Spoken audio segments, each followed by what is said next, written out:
పెట్టరు. మహిళా పెట్రోల్ బంకులు 39 ప్రాంతాల్లో ముమ్మరంగా కొనసాగుతున్న పనులు. కరీంనగర్లో అవసరమైనన్ని ఎన్ఓసీలు కంప్లీట్. కామారెడ్డి, సూర్యాపేట, రంగారెడ్డి, మేడ్చల్లలోనూ లీజు ఒప్పందాలు. నల్గొండ జిల్లా గంధవారిగూడెంలో ట్యాంకుల ఏర్పాటు పూర్తి. పెద్దపల్లి జిల్లా భూపతిపురంలో కూడా ఇన్స్టాలేషన్. మరో 6 జిల్లాల్లో ఇప్పటికే భూమి లెవెలింగ్. మహిళా పెట్రోల్ బంకులు దేశానికి ప్రత్యేక మోడల్. త్వరలో నియోజకవర్గ స్థాయిలోనూ ఏర్పాటు. మహిళలకు పెట్రోల్ బంకుల గురించి గ్రామీణ మహిళలను ఆర్థికంగా బలోపేతం చేసే దిశగా ప్రభుత్వం చర్యలు చేపడుతుంది.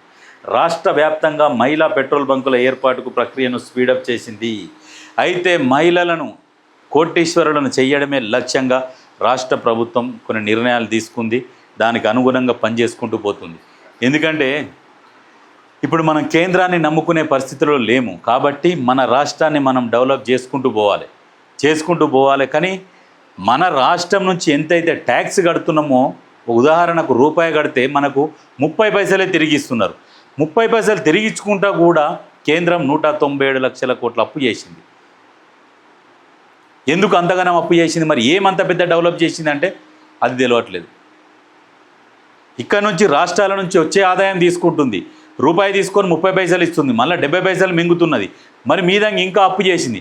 ఆ అప్పు మళ్ళీ ప్రతి ఒక్క పౌరుని మీద పడుతుంది. అది ఎందుకు మరి? ఇటువంటి ప్రభుత్వం అవసరమా?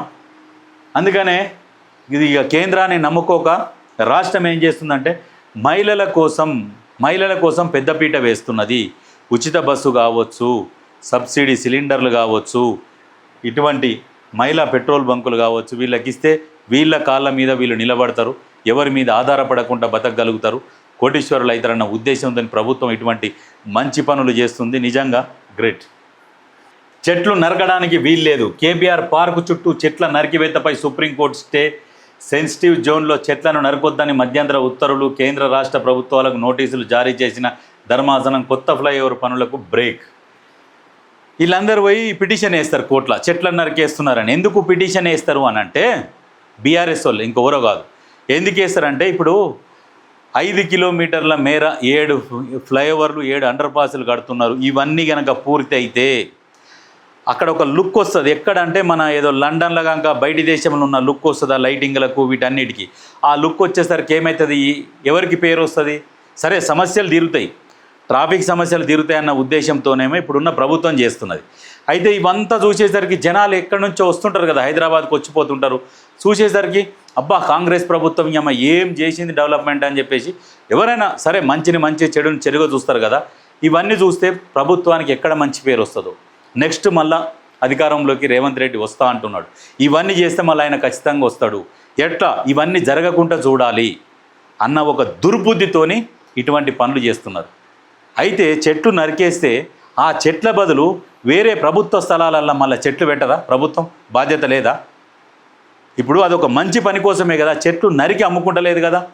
ఆ చెట్లు ఏంటంటే ఆ ఫ్లైఓవర్కి అడ్డం వస్తున్న చెట్లను నరుకుతారు, మళ్ళీ తీసుకుపోతారు. ప్రభుత్వ ఖాళీ స్థలాలు ఎక్కడ ఉంటే అక్కడ చెట్లు పెడతారు. కానీ గత ప్రభుత్వంలాగా ఖాళీ స్థలాలు ఉన్న దగ్గర మొత్తం కబ్జాలు చేసేసి ఉన్న కాడికి ఎక్కడికక్కడ మింగేసే ప్రభుత్వం అయితే కాదు కదా.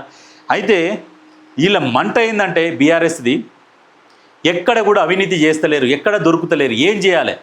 ఇటువంటి దాని మీద ప్రజలకు ఉపయోగపడే పనుల మీద కూడా కోట్లల్లో పోయి పెళ్ళేసి ఆపుతున్నారు పనులని. సిగ్గుండాలి నిజంగా ఇటువంటి ఆపడానికి. అక్కడేం వేల చెట్లు నరుకుతున్నారా?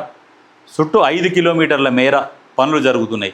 అది కూడా పార్కులే కాదు, బయట రోడ్ సైడ్ ఉన్న చెట్లు నరుకుతుంటే ఇక దీనికి కూడా సహకరించకపోతే మీరు ప్రతిపక్షంలో ఉండడం కూడా వేస్ట్. ముఖ్యమంత్రి రేవంత్ రెడ్డి గారు ఒక మాట చెప్పింది ఏంటంటే ఆయనకు 2 పదవులు ఈయనకు 2 పదవులు ఇస్తామని చెప్పేసి మీరు కొంతమందిని చేర్చుకుంటున్నారు కదా.